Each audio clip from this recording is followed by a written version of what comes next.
자, 이번엔 등차 수열이야.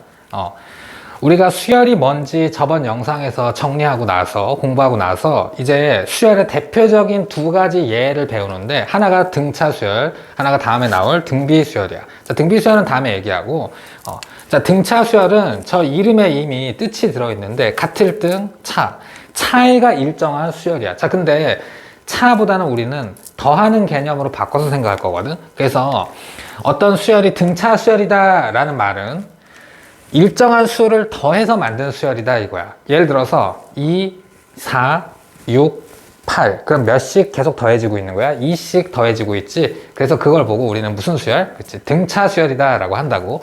자, 그 일정하게 더해지는 수 있지? 그거를 우리가 공차라고 이름을 붙여줬어. 공통된 차이.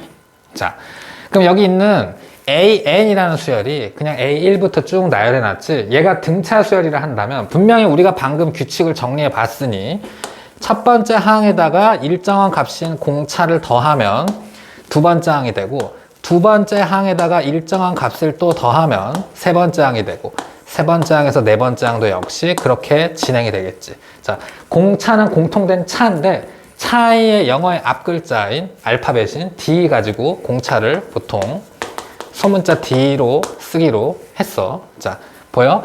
A1에 공차를 더했어. 두 번째 항. 또 똑같은 걸 더했어. 세 번째 항, 네 번째 항 이렇게 진행된다 이거야. 괜찮지? 자, 그러면 우리는 앞에서 이 일반항을 찾는 거에 좀 포커싱을 맞췄잖아. 그러니까 이 등차 수열의 일반항을 찾아볼 거야. 근데 기준이 첫 번째 항에서 여기까지 가려면 어떻게 해야 되냐 이렇게 잡겠다 이거야. 자, 등차 수의 일반항. 자, AN은 첫 번째 항에다가 어떻게 해야 될 것인가? 그럼 보여? 두 번째 항은 잘 봐. 두 번째 항은 첫 번째 항에 D를 한 번 더 했지. 세 번째 항은 D를 두 번 더해서 오는 거지, 여기까지. 그지? 그러니까 네 번째 항, 항 번호가 4인데까지 오려면 한 번 덜 더한다 이거지. 세 번. 눈치챘어? 그러면 N번째 항까지 오려면 N번이 아니라 몇 번 더 해야 돼? 그렇지. N-1번 더 해야 되는 거지. 그렇기 때문에 여기에 플러스 N-1번 D를 더하자. 이렇게 유도해낼 수 있겠지. 괜찮지? 자, 선생님 저는 싫습니다. 뭐가? 등차 수열이고 공차, 자꾸 차라 그러는데 왜 더했다는 식으로 얘기를 하나? 간단하게 얘기해주면, 자, 이 표현에서 얘기를 해줄게. 자, A, N 플러스 1은 A, N 플러스 D. 당연한 건데 여기서 D는 상수, 공차 말하고 있는 거야. 자, 이거 봐봐. 등차 수열을 이렇게 표현하면 말 안 해줘도 등차 수열인 거야. 왜냐면, 자, N번째 항과 N 플러스 1번째 항은 다음 항과 전 항의 관계지. 어떤 항에 일정한 값을 더하면 다음 번째 항이 돼요. 이러고 있는 거지. 이해감? 그지? 자, 이런 거 읽을 때 AN 플러스 1 AN보다 이 식이 의미하는 거. 그지? 다음 항은 전 항에 일정한 값을 더한 거다. 상수를 더한 거다. 이렇게 봐주라고. 자, 여기서 AN만 이쪽으로 이항해 볼까? 그럼 어떻게 돼? AN 플러스 1 빼기 A의 N은 상수 D다. 이렇게 볼 수 있지. 자, 이 D는 상수. 그지? 얘가 변하면 일정한 값을 더한 게 아니니까 안 되겠지? 그럼 봐봐. 선생님, 이거 똑같은 식이잖아요. 맞아. 근데 여기에 사실 의미가 있는 거라고. 무슨 의미가? 저 이름의 의미. 등차 수열의 저 말뜻은 나란한 항, 보여? N번째, N 플러스 1번째.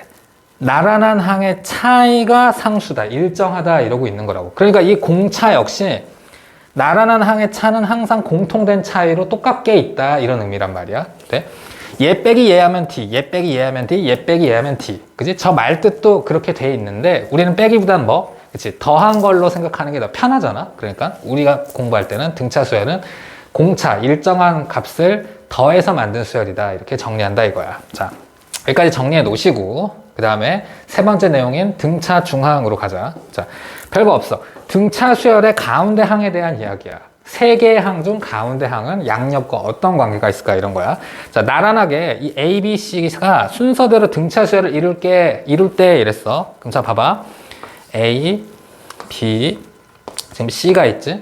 근데 이게 등차 수열을 이룬다면, 그럼 얘네가 등차 수열이다 이거니까 첫 번째를 A 가만히 놔두면 이 두 번째에는 A 플러스 공차 이렇게 볼 수 있고, 그 다음 거는 A 플러스 여기에 한 번 더 공차, 그러니까 ED 이렇게 표현할 수 있겠지, 그지? 그리고 나면 등차 수열의 가운데 항, 중항은 양 옆의 항을 뭐 한 걸로 보여? 그지?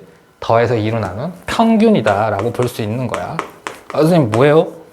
우연 아닙니까? 자, 이걸 우리가 수직선에서 보면 더 직관적으로 눈에 들어올 건데, 여기 A, 여기 B, 여기 C.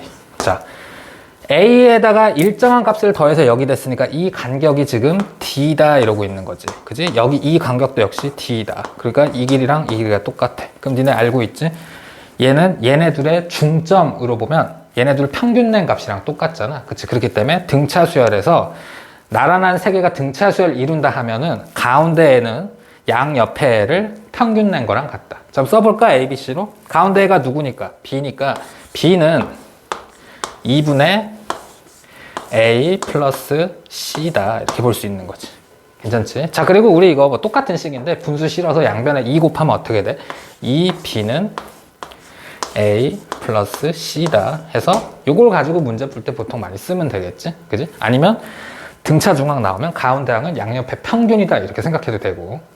자, 여기까지고 이거는 이제 나중에 좀 더 문제를 풀면서 예문을 통해 어차피 나올 내용인데, 한 가지만 먼저 더 언급을 해 놓자면은, 뭐 적지는 말고 봐봐, 아까 여기 등차 수열이 이루는 나란한 세 개의 수는 가운데가 양옆의 평균이다 이랬잖아. 근데 이게 꼭 나란한 세 개에서만 그러는 건 아니야.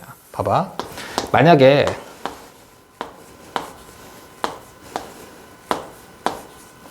여기 이렇게 5개의 수가 등차 수열을 이루고 있다고 해봐. 그럼 이 간격이 다 공차 D로 똑같은 거 이해가지? 그렇다면은 이 친구 관점에서 보면 얘는 얘네들의 평균이기도 하지만 이 친구랑 이 친구의 평균이라고도 할 수 있지. 그지? 그렇다면은 자, 얘가 꼭 첫 번째, 두 번째, 세 번째 항이 아니더라도 있잖아.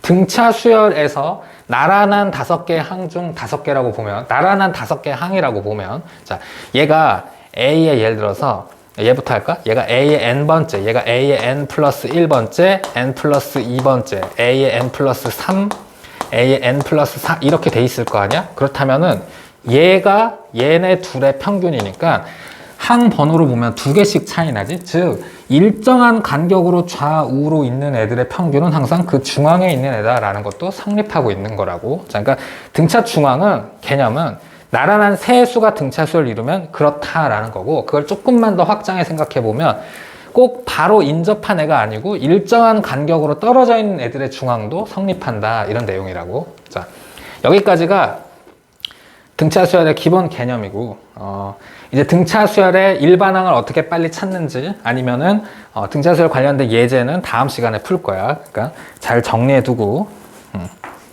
여기까지 할게.